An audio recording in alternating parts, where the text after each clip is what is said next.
Welcome to Exodus Week 2. We really have some great things ahead of us in these 7 chapters that we're going to be reading this week.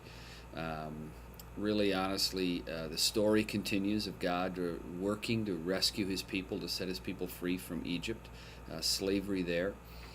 And the story unfolds as Moses continually goes back to Pharaoh with one plague. The Pharaoh won't change his mind till finally they reach the 10th plague, which is just really, really devastating. And so in chapter 11, it's announced what that plague is, and it's the death of every firstborn male.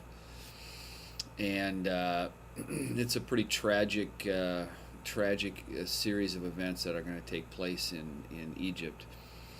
But chapter 12 is God's way of sparing his people from that. As you read, there'll be a lot of blood. There'll be sacrifice of lambs, blood spread on doorways, and angels of death passing over the homes where the Israelites are living. And that's where they get their festival, the Passover. It's probably the single greatest event in the life and history of the Jewish people.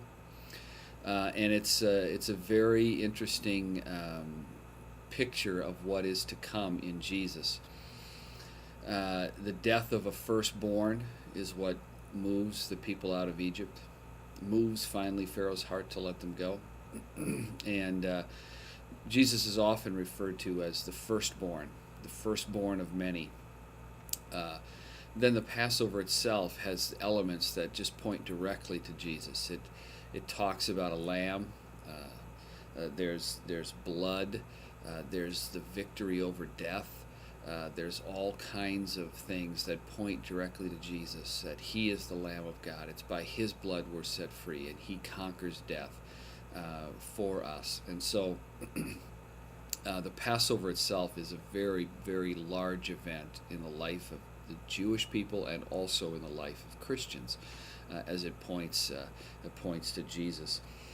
Chapter 13 is a chapter where God is asking the people of Israel to remember this day, this firstborn event. And so he asks that every firstborn male, every firstborn animal, every firstborn he asks that they're given to him. And in memory of the fact that it was his firstborns that got them out of Egypt. And so they have this ritual, this command to redeem their firstborn children. So a couple has a son, it's their first son.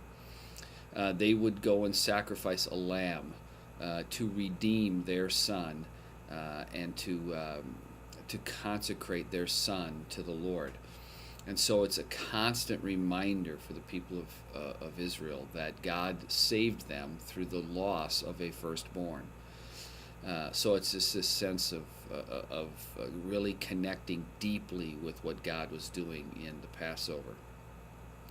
And then the final chapter, chapter 14, is the crossing of the Red Sea, probably the second biggest event in the life of Jewish people.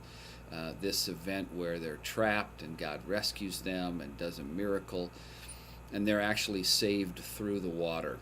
And for us, it's also points to something in the future. It points to baptism. It's often referred to in baptism as being saved through the water. And so as you read, the story itself is pretty riveting. But also keep in mind these things that point us to what God finally did to set his people free, which is to send Jesus. So I hope you enjoy these next 7 chapters of Exodus,